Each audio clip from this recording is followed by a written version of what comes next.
ఓం శ్రీ పరమాత్మనే నమః. శ్రీ పరబ్రహ్మణే నమః. శ్రీమద్ భగవద్గీత 11వ అధ్యాయము విశ్వరూప సందర్శన యోగము. ఈరోజు మనం 53వ శ్లోకాన్ని తెలుసుకుంటున్నాము. భగవానుడు తాను చూపించిన రూపం యొక్క మహిమాతిశయమును అర్జునుడితో చెప్పటము ఈ 53వ శ్లోకంలో కూడా మనం తెలుసుకుంటున్నాము.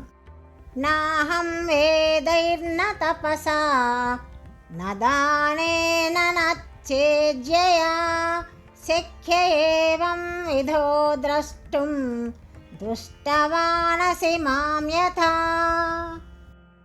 నీవు గాంచిన నా చతుర్భుజ రూపమును దర్శించుటకు వేద పఠనములచే గాని, తపశ్చర్యలచే గాని, దానములచే గాని, యజ్ఞకర్మలచే గాని శక్యము కాదు.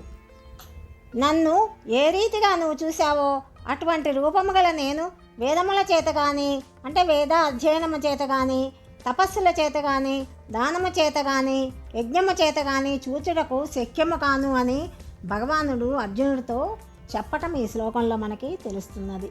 48వ శ్లోకంలో తెలిపిన భావాలనే మళ్ళా తెలియజేస్తున్నాడు. వేదాధ్యయన, తపోదాన, యజ్ఞాది క్రియలు పవిత్రములైనా కూడా నిర్మల భక్తి, అచంచల దైవ విశ్వాసము వానికి జోడైనప్పుడే అవి సత్ఫలితాలని ఇస్తాయి.